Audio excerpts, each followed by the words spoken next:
بسم اللہ الرحمن الرحیم حامدا و مسلیا ان اللہ و ملائکتہ یصلون علی النبی یا ایھا الذین آمنوا صلوا علیہ وسلموا تسلیما۔ آواز بلند پڑھیے، الصلاۃ والسلام علیک یا سیدی یا رسول اللہ وعلی آلک و اصحابک یا سیدی یا محبوب رب العالمین۔ ناظرین و سامعین، آپ جانتے ہیں کہ ہمارا لیکچر نمبر 1 جو ہے وہ آپ نے سماعت کر لیا۔ آج لیکچر نمبر 2 رمضان المبارک کی نسبت سے آپ کے سامنے پیش کیا جا رہا ہے۔ جو لیکچر نمبر 2 ہے اس کا موضوع ہے عقائد۔ عقائد کے لحاظ سے ہم کچھ چیزیں آپ کی خدمت میں گوش گزار کرنا چاہتے ہیں۔ آپ نے صرف ان کو سننا ہی نہیں بلکہ ان کو یاد کرنے کی کوشش کرنی ہے تاکہ وہ چیزیں آپ کے علم کا ہمیشہ کے لیے حصہ بن جائیں۔ ہم پہلے بات کریں گے تقدیر پہ۔ تقدیر کیا چیز ہے اور تقدیر کی اقسام کتنی ہیں۔ تقدیر کی تعریف یہ ہے کہ ہم دنیا میں جو کچھ آ کر کرنے والے تھے، اللہ نے اپنے علم مبارک سے اس کو پہلے لکھ دیا، اور اللہ کے لکھ دینے نے بندے کو مجبور نہیں کر دیا کہ بندہ دنیا میں یہ کام ہی کرے گا، ضرور کرے گا، بلکہ اللہ کو علم تھا کہ اس بندے نے دنیا میں جا کر یہ کرنا ہے، تو اللہ تعالیٰ نے اپنے علم مبارک سے اس کو پہلے لکھ دیا ہے۔ قرآن مقدس کے اندر سورہ القمر میں رب تعالیٰ ارشاد فرماتا ہے وَكُلُّ شَيْءٍ فَعَلُوهُ فِي الزُّبُرِ، کہ جو کچھ یہ کرنے والے تھے اللہ نے اس کو پہلے لکھ دیا۔ یہ نہیں فرمایا جو میں نے لکھ دیا اس نے کرنا ہی کرنا، بلکہ فرمایا جو یہ کرنے والے تھے ہم نے اس کو پہلے لکھ دیا۔ تو اس لیے اللہ تعالیٰ علیم بذات الصدور ہے، ہمارے دلوں کے راز بھی جانتا تھا، اسے پتا تھا اس بندے نے جا کر یہ کرنا ہے، رب تعالیٰ نے اس کو پہلے لکھ دیا ہے۔ اب تقدیر کی 3 قسمیں ہیں۔ پہلی قسم ہے تقدیر مبرم۔ اس کی تعریف یہ ہے کہ علم الہی میں کسی شے پر معلق نہیں یہ چیز، یعنی یہ جو تقدیر مبرم ہوتی ہے یہ ٹلتی نہیں ہے، بلکہ اللہ تعالیٰ کے علم مبارک میں جو آ چکا ہے ایسا ہوگا، ایسے ہو کر ہی رہتا ہے۔ ایسا نہیں ہو سکتا کہ رب تعالیٰ کے علم میں تو یہ ہو یہ بات یہ کام نہیں ہوگا اور وہ کام ہو جائے، تو یوں تو اللہ تعالیٰ کے علم مبارک میں جہل لازم آئے گا جو کہ ہو نہیں سکتا۔ اب قرآن مقدس میں اس کی مثال موجود ہے۔ جس وقت فرشتے حضرت ابراہیم علیہ السلام کے پاس آئے تو ابراہیم علیہ السلام نے نہ پہچانا، بونا ہوا بچڑا فرشتوں کے سامنے لا کر رکھ دیا۔ جب فرشتوں نے نہ کھایا تو جناب ابراہیم علیہ السلام پریشان ہو گئے، تو فرشتے کہنے لگے گھبرائے مت، ہم فرشتے ہیں، کھانے پینے سے پاک ہیں، ہم قوم لوط کو عذاب دینے کے لیے آئے۔ اب حضرت ابراہیم علیہ السلام نے کیا کیا، رب نے اس کو قرآن میں ذکر کیا، سورہ ہود میں موجود ہے۔ جناب ابراہیم علیہ السلام کے بارے میں رب فرماتا ہے یجادلونا فی قوم لوط، کہ قوم لوط کے بارے میں ابراہیم علیہ السلام ہم سے جھگڑنے لگے، یعنی کہنے لگے مالک اس قوم کو عذاب نہ دیا جائے، لیکن اس قوم کو عذاب دینا یہ رب کا اٹل فیصلہ تھا جو ٹل نہیں سکتا تھا۔ رب تعالیٰ فرمانے لگا یا ابراہیم اعرض عن ھذا، پیارے ابراہیم اس معاملے کو چھوڑیے، یعنی ان پہ جو عذاب ہے وہ آ کر رہے گا، انہم آتیہم عذاب غیر مردود، وہ ٹلنے والا نہیں ہے، وہ عذاب آ کر رہے گا۔ اور ایک دوسرے مقام پہ سورہ قاف میں رب فرماتا ہے ما یبدل القول لدی، اللہ فرماتے ہیں میری بات نہیں بدلتی، جو میں نے کہہ دیا وہ ہو کے رہے گا۔ یہ تقدیر مبرم ہے جو ٹلتی نہیں ہے۔ تقدیر کی دوسری قسم معلق محض ہے۔ اس کی تعریف یہ ہے کہ صحف ملائکہ میں کسی شے پر اس کا معلق ہونا ظاہر کر دیا گیا ہو، یعنی فرشتوں کو وہ علم ہوتا ہے کہ فلاں کام اگر ہو جائے تو یہ کام ٹل جائے گا۔ اب اکثر جو حدیث میں آتا ہے کہ دعا سے عمر بڑھ جاتی ہے، دعا سے تقدیر ٹل جاتی ہے، اس سے مراد یہی تقدیر کی دوسری قسم ہے جو کہ معلق محض ہے۔ یہ عموماً اکثر لوگوں کی دعاؤں سے ٹل جاتی ہے۔ سورہ رات کے اندر اس کا ذکر موجود ہے۔ رب فرماتا ہے یمحو اللہ ما یشاء ویثبت وعندہ ام الکتاب، اللہ فرماتا ہے میں جو چاہتا ہوں لکھ دیتا ہوں، جو چاہتا ہوں مٹا دیتا ہوں، میرے پاس ہی کتاب کی اصل ہے۔ یہ معلق محض کے بارے میں ہے۔ تقدیر کی تیسری قسم ہے کہ معلق شبیہ بمبرم۔ اس کی تعریف یہ ہے کہ صحف ملائکہ میں اس کی تعلیق مذکور نہیں ہوتی، لیکن علم الہی میں اس کی تعلیق ہوتی ہے، یعنی اللہ کے جو بڑے خواص ہوتے ہیں، مقرب لوگ ہوتے ہیں، انہیں پتا ہوتا ہے کہ فلاں کام ہو جائے تو یہ تقدیر ٹل سکتی ہے۔ اب میں ایک تو مثال اس کی بھی عرض کرنا چاہتا ہوں۔ حضرت قاضی ثناء اللہ پانی پتی رحمۃ اللہ تعالی علیہ نے اپنی تفسیر مظہری کے اندر اس بات کو نقل کیا۔ حضرت مجدد الفسانی رحمۃ اللہ تعالی علیہ آپ کے 2 بیٹے تھے تو آپ نے سوچا کہ بیٹوں کو میں نے دین پڑھانا ہے، کس استاد کا انتخاب کروں؟ خادم نے کہا حضور لاہور کے بہت بڑے عالم ملا طاہر بندگی رحمت اللہ تعالی علیہ، بڑے عظیم علوم اسلامیہ کے ماہر ہیں، ان کو بلایا جائے، وہ آپ کے بیٹوں کو آ کر قرآن و سنت کی تعلیم دے سکتے ہیں۔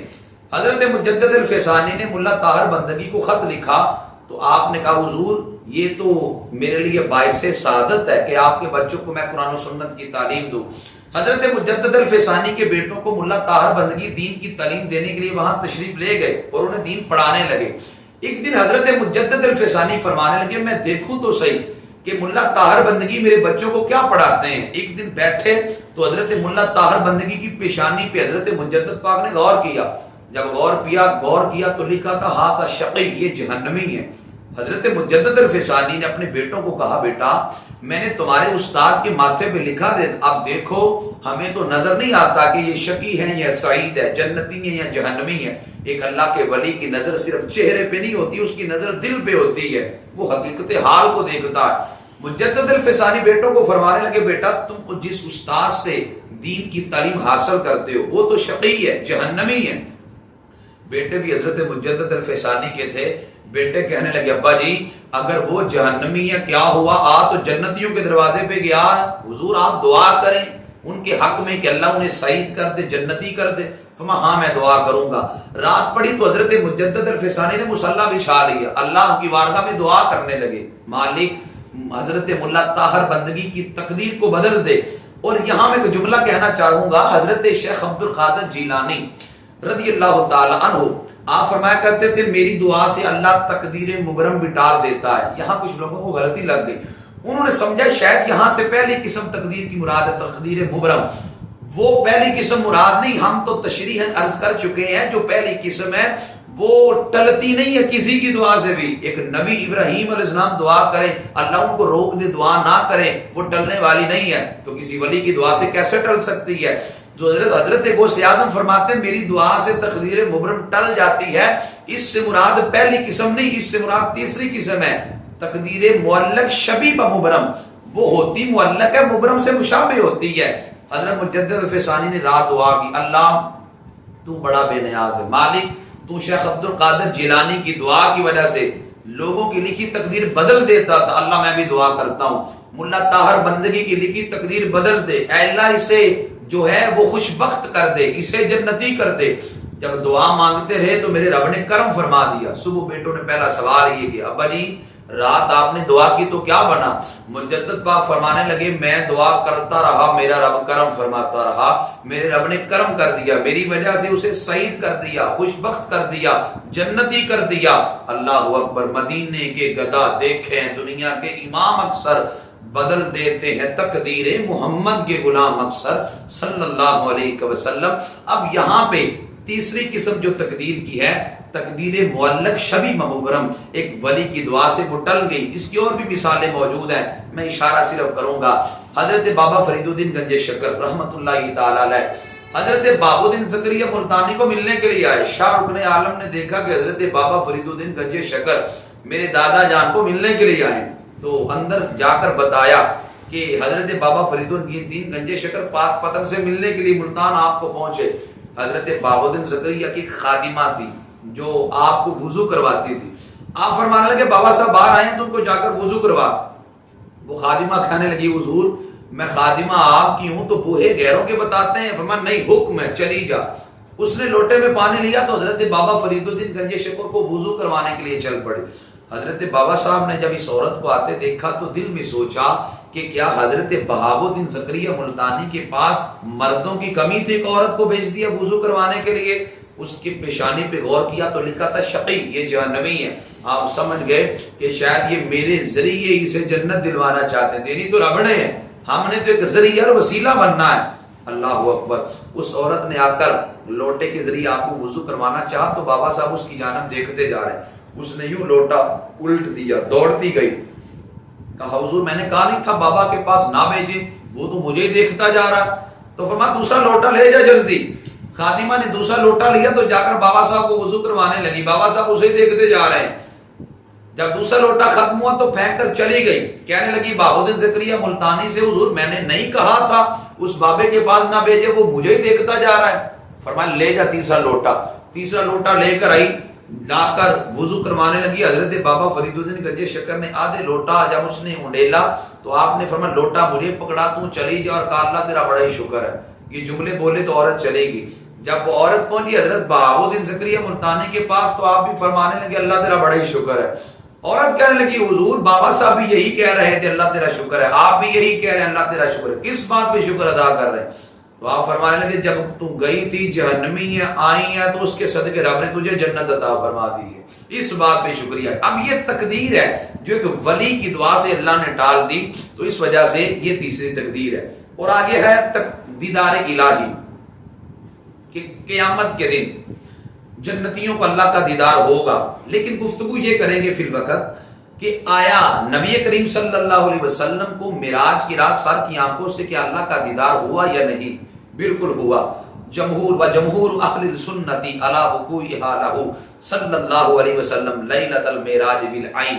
معراج کی رات نبی علیہ السلام نے سر کی آنکھوں سے اللہ کا دیدار کیا. جناب موسیٰ علیہ السلام بڑے لاڈلے اللہ کے پیغمبر ہیں، دعا کرتے رہے ربی آرینی انظر الیک، اللہ میں تجھے دیکھنا چاہتا ہوں.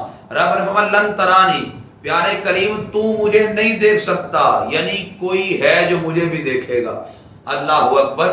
اگر اللہ کا دیدار ناممکن ہوتا تو رب فرماتا لم ارا، مجھے تو دیکھا ہی نہیں جا سکتا. اللہ فرماتا لم ترانی، پیارے کلیم تو نہیں دیکھ سکتا. یہ کلیم کا مقام نہیں، یہ حبیب کا مقام ہے. جناب موسیٰ علیہ السلام نہ دیکھ سکے. اور صحیح مسلم کی روایت ہے، جناب ابو ذر غفاری رضی اللہ تعالیٰ عنہ راوی ہیں، قال فرماتے ہیں کہ سألت رسول اللہ صلی اللہ علیہ وسلم، فرماتے ہیں میں نے نبی علیہ السلام سے سوال کیا هل رأیت ربک قال نور انی ارا، آقا کہ آپ نے اپنے رب کو دیکھا ہے؟ تو نبی علیہ السلام فرمانے لگے میں نے رب کو دیکھا، میرا رب نور ہی نور ہے، میں نے اپنے رب کو دیکھا ہے. اور مستدرک للحاکم کی دوسری روایت حضرت ابن عباس رضی اللہ تعالیٰ عنہ سے مروی ہے. جناب عبداللہ بن عباس رضی اللہ تعالیٰ عنہ فرماتے ہیں ایکون الخلۃ لابراہیم والکلام لموسیٰ والرؤیۃ لمحمد صلی اللہ علیہ وسلم. جناب عبداللہ بن عباس رضی اللہ تعالیٰ عنہ فرماتے ہیں کہ خلیل ہونا ابراہیم کا خاصہ ہے اور اللہ سے کلام کرنا جناب موسیٰ کا خاصہ ہے. فرمایا پھر بغیر پردے رب کا دیدار کرنا محمد عربی کا خاصہ ہے. ابن یعقوب کو اللہ نے صورت بخشی، ید بیدا کی کلیم اللہ کو طاقت بخشی، ہر نبی کو کوئی عزت کوئی عظمت بخشی، میری سرکار کو بے پردہ زیارت بخشی. نبی علیہ السلام سر کی آنکھوں سے معراج کی رات رب کا دیدار کر کے آئے. ہاں خواب کے اندر دنیا کے اندر بھی اللہ تعالیٰ کا دیدار ممکن ہے اور دیدار واقعہ بھی ہے، جیسا کہ امام اعظم ابو حنیفہ رضی اللہ تعالیٰ عنہ کو خواب کے اندر 99 بار رب کا دیدار ہوا. منہ الروض کے اندر موجود ہے، 99 بار خواب کے اندر امام اعظم ابو حنیفہ کو دیدار ہوا. کشف المحجوب کے اندر حضرت داتا گنج بخش علی حجویری نے یہ ذکر کیا کہ حضرت جنید بغدادی کے مرشد گرامی حضرت سری سکتی رحمت اللہ تعالی علیہ کو بھی اللہ کا دیدار ہوا. اور بھی اس کے اوپر دلائل موجود ہیں کہ دنیا میں کئی محققین کو ہمارے اکابرین کو خواب کے اندر اللہ کا دیدار ہوا. خواب کے اندر اللہ کا دیدار دنیا میں ممکن ہے، لیکن دنیا کے اندر سر کی آنکھوں سے نبی علیہ السلام کے سوا رب کا دیدار کسی نے نہیں کیا. ہاں جنت کے اندر مومنین رب کا دیدار کریں گے. کیسے کریں گے، کہاں پہ کریں گے، یہ نئی علم جب کریں گے تو پھر بتائیں گے. اللہ کا دیدار انشاءاللہ مومنین کو قیامت کے دن ہوگا. آگے ہے آسمانی کتابیں اور انبیاء. آسمانی 4 بڑی کتابیں. پہلی ہے تورات جو کہ جناب موسیٰ علیہ السلام پہ اتری. دوسری ہے زبور، وہ زبور کتاب حضرت اللہ تعالیٰ کے نبی حضرت داؤد علیہ السلام پہ اتری. اور تیسری کتاب ہے حضرت انجیل، وہ انجیل حضرت عیسیٰ علیہ السلام پہ اتری. اور چوتھی کتاب ہے قرآن مقدس، وہ میرے اور تمہارے نبی حضرت محمد مصطفیٰ صلی اللہ علیہ وسلم پہ اتری. یہ 4 بڑی کتابیں. میں ایک غلط فہمی کا ازالہ کر دوں، کچھ لوگ کہتے ہیں قرآن تو اللہ کا کلام ہے لیکن بقیہ 3 کتابیں آسمانی کتابیں تو ہیں لیکن اللہ کا کلام نہیں ہے. وہ لوگ بہت بڑی غلطی پہ ہیں جو کہتے ہیں یہ 3 کتابیں اللہ کا کلام نہیں ہیں. صاحب بار شریعت دیگر سب محققین نے لکھا ہے کہ یہ جو باقی 3 کتابیں ہیں یہ بھی کلام اللہ ہے، یہ بھی اللہ کا کلام ہے. اور جو اس کو اللہ کا کلام نہیں مانتا یہ جملہ تو کفر کے قریب ہے. اس وجہ سے یہ باقی 3 کتابیں بھی کلام اللہ کے اندر شامل ہیں. اور نبی اور رسول کی تعریف کیا ہے؟ نبی کی تعریف یہ ہے ہوا رجل بعثہ اللہ تعالی الی الخلق لاحکامہ. نبی وہ ہوتا ہے جو رب کی جانب سے بندوں کی رہنمائی کے لیے آتا ہے، بندوں کی جانب ان کی تربیت کے لیے آتا ہے، اللہ کا پیغام انہیں پہنچانے کے لیے آتا ہے، رب کے احکام پہنچانے کے لیے آتا ہے. رسول وہ ہوتا ہے ہوا رجل بعثہ اللہ تعالی الی الخلق لاحکامہ فلہ الکتاب والشریعۃ متجددۃ. رسول وہ ہوتا ہے جو اللہ کی جانب سے تبلیغ احکام کے لیے آتا ہے لیکن اس کے پاس کتاب اور نئی شریعت موجود ہوتی ہے. اور پھر 5 نبی اولو العزم انبیاء ہیں. 5 انبیاء اولو العزم ہیں. اولو العزم انبیاء کو اس وجہ سے کہتے ہیں کہ انہیں راہ حق میں بہت زیادہ تکلیف کا سامنا کرنا پڑا. ان میں سے سب سے زیادہ تکلیف جو راہ حق میں برداشت کرنی پڑی وہ میرے اور تمہارے نبی حضرت محمد مصطفیٰ صلی اللہ علیہ وسلم کی ذات ببرکات ہے. دوسرے جناب ابراہیم علیہ السلام، تیسرے حضرت موسیٰ علیہ السلام، چوتھے حضرت عیسیٰ علیہ السلام اور 5ویں حضرت نوح علیہ السلام. اور یاد رکھیے گا یہ بات ہمیشہ کے لیے، نبی اور فرشتے یہ دونوں معصوم ہیں. معصوم انہیں کہتے ہیں جن سے گناہ نہیں ہو سکتا، وہ معصوم ہے. وہ معصوم ہے کہ ان سے گناہ نہیں ہو سکتا. اللہ تعالیٰ انہیں گناہ سے معصوم رکھتا ہے، بچا کے رکھتا ہے، وہ گناہ کر ہی نہیں سکتے. ہاں انبیاء اور فرشتوں کے علاوہ جتنے بھی صحابہ اکرام ہیں، تابعین ہیں، اکابرین ہیں، اولیاء اکرام ہیں، وہ معصوم تو نہیں، محفوظ ہیں. محفوظ اسے کہتے ہیں گناہ ہو تو سکتا ہے لیکن اللہ انہیں بچا کے رکھتا ہے. معصوم وہ ہے جس سے گناہ ہو ہی نہیں سکتا. انبیاء اور فرشتوں کے علاوہ کوئی معصوم نہیں. یہ جو لفظ بولا جاتا ہے 12 امام 14 معصوم، یہ لفظ قرآن و سنت کے خلاف ہے. اس لیے کہ ہم 12 اماموں کو مانتے ہیں لیکن اس معنی میں کہ وہ مقتدی فی الدین ہے، وہ اکابرین ہیں، آل رسول کے چمکتے فرزند ہیں اور اس عظیم نسل کے عظیم گلدستے ہیں. ہاں ان کی عظمت اور شان وراء الورا ہے لیکن وہ معصوم نہیں ہے. اس لیے اور 14 کو معصوم ماننا یہ عقیدہ اہل سنت یہ نہیں ہے. عقیدہ اہل سنت یہ ہے انبیاء اور فرشتوں کے علاوہ کوئی بھی معصوم نہیں. اور جو کسی ولی کو یا کسی صحابی کو معصوم مانتا ہے وہ بندہ گمراہ ہے اور بددین ہے. اور پھر نبی اور فرشتوں کے علاوہ کوئی معصوم نہیں ہے. اور منہ الروض میں موجود ہے الانبیاء علیہم السلام کلہم منزہون اے معصومون. انبیاء اور فرشتے جو ہیں یہ معصوم ہیں. اور یہاں ایک اور بات بھی یاد رکھیں کہ اللہ تعالیٰ نبیوں کو ایسی بیماری نہیں لگاتا جس سے لوگ نفرت کرتے ہیں، جس سے لوگ گن محسوس کرتے ہیں. المعتقد والمنتقد میں موجود ہے، فرمایا کہ اللہ تعالیٰ متنفرہ عیوب سے ان انبیاء کو پاک رکھتا ہے. تو یہ بات کھل کے واضح ہو گئی. حضرت ایوب علیہ السلام کے بارے میں جو روایت بیان کی جاتی ہے کہ ان کو معذاللہ کیڑے پڑ گئے، کو نیچے گرتا آپ اس کیڑے کو پکڑ کر وجود میں رکھ لیتے. تو یہ ایسی بیماری ہے جس سے لوگ گھن اور نفرت کرتے ہیں. یہ کیسے ہو سکتا ہے ایک نبی کو ایسی بیماری لگ جائے؟ اور اس کا رد کئی محققین علماء نے کیا. مفتی وقار الدین صاحب نے اپنے وقار الفتاوی کی جلد نمبر 1 صفحہ 70 پر اس کا رد کیا. اگرچہ کچھ مفسرین نے اپنی کتابوں میں اس کو درج بھی کیا ہے لیکن وہ لائق التفات نہیں ہے. بہتر یہ ہے کہ حضرت ایوب علیہ السلام کے بارے میں یہی نظریہ رکھا جائے کہ ان کو رب تعالیٰ نے آزمایا ضرور ہے، آزمائش ان پہ آئی ہے لیکن ایسی آزمائش نہیں ہے کہ ان کے وجود کے اندر کیڑے پڑ گئے. ایسی روایت بیان کرنے سے گریز کرنا ہی بہتر ہے. اور آگے بات کریں گے علم غیب پر. علم غیب کا مطلب سادہ صاحب سمجھ لیں. علم غیب کا مطلب یہ ہے کہ اللہ تعالیٰ نے انبیاء علیہ السلام کو غیب کا علم عطا فرمایا ہے اور یہ اللہ کا دیا ہوا ہے، ان کا ذاتی نہیں ہے. علم غیب کی 2 قسمیں ہیں، ایک ذاتی ایک عطائی. ذاتی کا مطلب یہ ہے کہ کسی نے کسی کو دیا نہ ہو. اللہ کا علم مبارک ذاتی ہے، رب کو کسی نے دیا نہیں. انبیاء علیہ السلام اور اولیاء کرام اور جتنے بھی اکابرین امت ہے ان کا علم عطائی ہے، اللہ کا عطا کرتا ہے. اور پھر کتنے بد نصیب ہیں وہ لوگ جو نبی علیہ السلام کے علم مبارک کا انکار کرتے ہیں. ہم صرف 2 روایتیں بطور دلیل عرض کریں گے ورنہ درجنوں نہیں سینکڑوں احادیث بفضل ہی تعالی ہم عرض کر سکتے ہیں لیکن ہم 2 روایتیں صحیح بخاری سے پیش کر اس سے بھی اکتفا کریں گے. نبی علیہ الصلوۃ والسلام کا ارشاد گرامی صحیح بخاری کی جلد نمبر 1 صفحہ 525 پہ موجود ہے. حضرت علی رضی اللہ تعالیٰ عنہ کو جب نبی علیہ السلام نے خیبر کی جانب روانہ کرنا تھا تو حضور نے جھنڈا ان کے ہاتھ میں دیا. نبی علیہ الصلوۃ والسلام ارشاد فرمانے لگے علی لأعطین الرأیۃ غدا رجلین یفتح اللہ علی یدی. حضور رات کے وقت ہی فرمانے لگے صبح جھنڈا اس کے حوالے کروں گا کہ جس کے ہاتھوں پر میرا رب خیبر کے قلعے کو فتح فرمائے گا. حضور اگلے دن کی خبر دے رہے ہیں. او بد نصیبو تم کہتے ہو نبی علیہ السلام کو دیوار کے پیچھے کا علم نہیں ہے.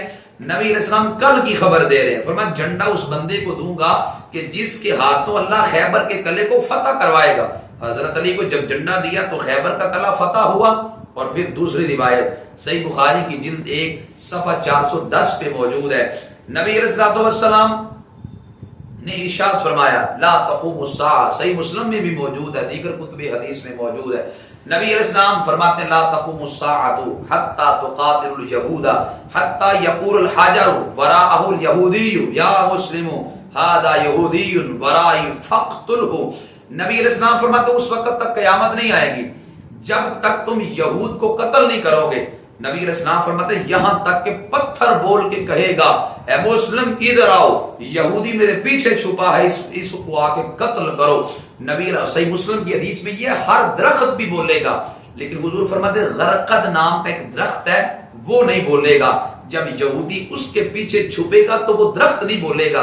اس لیے اسرائیل کے اندر سب سے زیادہ غرقد نامی درخت کی پیداوار کی جا رہی ہے, اس لیے کہ حضور علیہ السلام نے اس کو یہودیوں کا درخت قرار دیا. باقی ہر پتھر بولے گا, ہر درخت بولے گا, وہ یہ حضور کا علم غیب نہیں تو اور کیا ہے. قیامت کے قریب جو ہونا تھا میرے نبی علیہ السلام نے اس کو بھی ذکر کر دیا. اور یہاں کچھ لوگ بڑے سادے سے ہوتے ہیں, وہ معجزہ کرامت اور معاونت اور استدراج میں فرق ہی نہیں کر سکتے. عام بندے سے کام ہو جائے اسے کرامت کہہ دیتے ہیں, نیک بندے سے کام ہو جائے تو اسے معجزہ کہہ دیتے ہیں. کبھی صحابہ کرام سے خلاف واقعہ کام ظاہر ہو جائے اس کو معجزہ کہہ دیتے ہیں. حضرت علی کی بات کو معجزہ کہہ دیتے ہیں. سیدہ فاطمہ الزہرا رضی اللہ تعالی عنہا کی کوئی بات سنے تو اس کو معجزہ کہہ دیتے ہیں. ہمیں ان باتوں کا علم ہونا اشد ضروری ہے. یہ ہماری دینیات ہیں, یہ ہمارے معتقدات ہیں, یہ ہماری بنیادی چیزیں ہیں. اگر ہم نہیں سیکھیں گے ہم اپنے ایمان کو مضبوط نہیں کر سکتے. پہلی بات معجزہ کسے کہتے ہیں؟ ایسا کام جسے عقل تسلیم نہ کرے. اگر وہ کسی نبی سے صادر ہو تو اسے معجزہ کہتے ہیں. اور کرامت کسے کہتے ہیں؟ ایسا کام عقل تسلیم نہ کرے اور وہ کام کسی ولی سے ہو, نیک بندے سے ہو تو اسے کرامت کہتے ہیں. ایسا کام جسے عقل تسلیم نہ کرے وہ کسی عام مسلمان سے ہو اسے کرامت نہیں کہنا, اسے معونت کہتے ہیں. ایسا کام جو فاسق و فاجر یا کافر سے ہو اسے کرامت اور معونت نہیں کہنا, اسے استدراج کہنا ہے. اور ارہاس بھی ایک اصطلاح ہے, یعنی اعلان نبوت سے پہلے نبی سے جو کام خلاف واقعہ صادر ہو اسے ارہاس کہتے ہیں. یہاں سے یہ بات کھل کے سامنے آ گئی کہ حضرت علی رضی اللہ تعالی عنہ کی کو بات ایسی اگر سنائی جائے یا سنی جائے کہ جس میں عقل جس کو تسلیم نہ کرے اس کو معجزہ نہیں کہنا, وہ کرامت ہے. سیدہ فاطمہ الزہرا رضی اللہ تعالیٰ عنہ کے معجزات جو عورتیں گھروں میں پڑھاتی ہیں یہ جو ہے وہ غلط فہمی کی بنیاد پہ ہے. حضرت عائشہ صدیقہ رضی اللہ تعالی عنہا ہو یا حضرت سیدہ فاطمہ الزہرا رضی اللہ تعالی عنہا ہو, چونکہ وہ صحابیہ ہیں ان کا مقام وراء الورا ہے, لیکن ان کی کسی بات کو معجزہ نہیں کہا جائے گا بلکہ اس کو کرامت کے زمرے کے اندر شمار کیا جائے گا. تو اس لیے ان باتوں کا لحاظ کرنا یہ اشد ضروری ہے. اور آگے ختم نبوت کا مفہوم عرض کرنا بھی میں یہاں پہ ضروری سمجھتا ہوں. ختم نبوت کا مطلب کیا ہے؟ ختم نبوت کا مطلب یہ ہے کہ نبی کریم صلی اللہ علیہ وسلم تمام انبیاء اور رسول کے بعد میں دنیا پہ تشریف لائے. اگرچہ نبی علیہ السلام کا نور تمام انبیاء اور رسولوں سے پہلے پیدا کیا گیا, لیکن نبی علیہ السلام دنیا کے اندر بعد میں تشریف لائے. نبی علیہ السلام فرماتے ہیں صحابہ میں پیدا ہونے کے اعتبار سے تو سب سے پہلے ہوں, دنیا میں آنے کے اعتبار سے سب سے آخر میں ہوں. حضور فرماتے ہیں تب تک کوئی امت جنت میں نہیں جائے گی جب تک میری امت جنت میں نہ جائے. اور حضور فرماتے ہیں کوئی نبی جنت میں نہیں جائے گا جب تک میں جنت میں نہ جاؤں گا. حضور علیہ السلام کی امت سب سے آخر میں ہے, لیکن جنت میں جانے کے اعتبار سے پہلے نبی علیہ السلام تمام انبیاء کے بعد دنیا پہ تشریف لائے. ختم نبوت کا مطلب یہ حضور اللہ کے آخری نبی ہیں، آپ کے بعد کوئی نبی اور کوئی رسول نہیں آ سکتا۔ جو نبی علیہ السلام کے بعد کسی نبی کو آنا ممکن بھی جانے وہ بندہ بھی کافر ہے، ممکن بھی نہیں ہو سکتا۔ نبی علیہ السلام کے بعد کوئی نبی دنیا میں نہیں آ سکتا۔ ابو داؤد کتاب الفتن کے اندر یہ حدیث شریف حضرت ثوبان رضی اللہ تعالیٰ عنہ سے مروی ہے، میرے رسول کریم صلی اللہ علیہ وسلم کا ارشاد گرامی ہے، نبی علیہ السلام نے ارشاد فرمایا انہو سیکون فی امتی کذابون ثلاثون کلہم یزعم انہو نبی وانا خاتم النبیین لا نبی بعدی۔ نبی علیہ السلام فرمانے لگے لوگوں یاد رکھنا ان قریب میری امت میں سے 30 جھوٹے کذاب آئیں گے، وہاں یہاں سے وہ لوگ بھی برت پکڑیں جو کہتے ہیں کہ کسی کو برا بھلا نہیں کہنا چاہیے، جو جہاں پہ لگا ہے ٹھیک لگا ہے، اگر کسی کو برا بھلا نہیں کہنا چاہیے تو میرے نبی علیہ السلام تو کذاب بھی ان کو فرما رہے ہیں، اور ایک حدیث میں دجال بھی فرمایا، ان کو کذاب بھی فرمایا اور دجال بھی فرمایا۔ اب بتاؤ تمہاری مانیں یا تاجدار مدینہ کی مانیں صلی اللہ علیہ وسلم؟ حضور فرماتے ہیں جو میرے بعد لوگ آئیں گے جھوٹا نبوت کا دعویٰ کریں گے وہ 30 ہوں گے، فرمایا وہ دجال بھی ہیں وہ کذاب بھی ہیں، اور حضور فرماتے ہیں یاد رکھنا ان میں سے ہر بندہ یہ سمجھے گا وہ نبی ہے، لیکن تم نے بات نہیں بولی انا خاتم النبیین لا نبی بعدی، میں آخری نبی ہوں، میرے بعد کوئی نبی نہیں آ سکتا۔ اور شیخ محقق شیخ عبدالحق محدث دہلوی فرماتے ہیں نبی علیہ السلام خیبر میں جب گئے تو خیبر سے واپسی پر ایک دراز گوش ایک گدھے سے نبی علیہ السلام کی ملاقات ہو گئی۔ ایک گدھا نبی علیہ السلام سے عرض کرنے لگا یا رسول اللہ صلی اللہ علیہ وسلم ٹھہریے گا میں کچھ عرض کرنا چاہتا ہوں۔ نبی علیہ السلام فرمانے لگے جی کہو تم کیا کہتے ہو؟ وہ دراز گوش میرے حضور علیہ السلام انسان تو انسان ہے، جانوروں کی بولیاں بھی سمجھتے ہیں، اس لیے جو عاشق جس زبان میں جا کے پکارتا ہے میرے حضور اسی زبان میں اس کی بولی کو جانتے ہیں۔ روزے دے دوارے نے غلامہ دیاں ٹولیاں ایک پہ سونے دے کروڑاں دیاں بولیاں، میرے آقا تو ہر غلام کی بولی کو سمجھتے ہیں۔ دراز گوش نبی علیہ السلام سے کیا عرض کرنے لگا، لفظ کتنے خوبصورت ہیں، وہ عرض کرنے لگا یا رسول اللہ وقد كنت اتوقعك ان تركبني لانه لم يبقى من نسل جدي غيري ولا من الانبياء غيرك۔ آقا میری نسل سے 60 گدھے ایسے گزرے ہیں جن پر صرف نبیوں نے سواری کی ہے۔ آقا میں کہ یہودی کے قبضے میں آ گیا۔ اب یہ دراز گوشت نبی علیہ السلام سے عرض کرنے لگا آقا میں یہودی کے قبضے میں آ گیا، وہ یہودی مجھ پر سواری کرنا چاہتا تھا، آقا میں اس کو گرا دیتا، آقا وہ مجھے بھوکا رکھتا، مجھے مارتا، مجھے پیاسا رکھتا، آقا میں نے بھوک برداشت کی، پیاس برداشت کی، مار برداشت کی آقا، لیکن میں نے اس یہودی کو اپنی پشت پہ سوار نہیں ہونے دیا آقا، اس کو سوار نہ کیا اس لیے کہ میرے دل میں ایک چاہت تھی، ایک تمنا تھی۔ میرے رسول کریم صلی اللہ علیہ وسلم فرمانے لگے وہ تمنا کیا تھی، وہ چاہت کیا تھی؟ یا رسول اللہ صلی اللہ علیہ وسلم آقا تمنا یہ تھی کہ میں ان 60 گدھوں میں سے آخری ہوں، آپ نبیوں سے آخری ہیں، آقا چاہت یہ ہے کہ آپ مجھ پہ سواری فرمائے۔ اب میرے حضور علیہ السلام کی لجپالی دیکھے، حضور نے اس دراز گوشت پہ سواری فرمائی، لیکن قابل غور بات یہ ہے وہ دراز گوشت تھا، وہ گدھا تھا، اسے پتا چل گیا حضور اللہ کے آخری نبی ہیں۔ یہ قادیانی کتنے عقل کے اندھے اور کانے اور دجال اور کذاب ہیں کہ جنہیں آج تک یہ نہیں پتا چل سکا حضور علیہ السلام اللہ کے آخری نبی ہیں۔ یہ دجال اور کذاب کو معاذ اللہ نبی بنا کر بیٹھ گئے۔ ایک گدھا جان گیا حضور علیہ السلام کے بعد کوئی نبی نہیں آ سکتا۔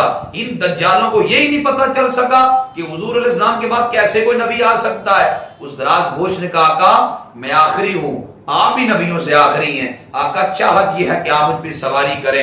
اس لیے ختم نبوت کا تو بڑا مضبوط عقیدہ ہے، اس لیے ہم نے پہلے بھی مطالبہ کیا تھا، ہم پھر مطالبہ کرتے ہیں کہ جس طرح اس ملک میں رہنے والے عیسائیوں کے آئی ڈی کارڈ پہ لکھا جاتا ہے کہ یہ عیسائی ہیں، اسی طرح اس ملک میں رہنے والے قادیانیوں کے آئی ڈی کارڈ پہ لکھا جائے یہ قادیانی ہے، تاکہ ان کی شر انگیزیوں سے بچا جا سکے، ورنہ وہ اس ملک کی اساس کو کھوکھلا کرنے کی لایانی کوششیں وہ دیر سے جاری رکھے ہوئے ہیں۔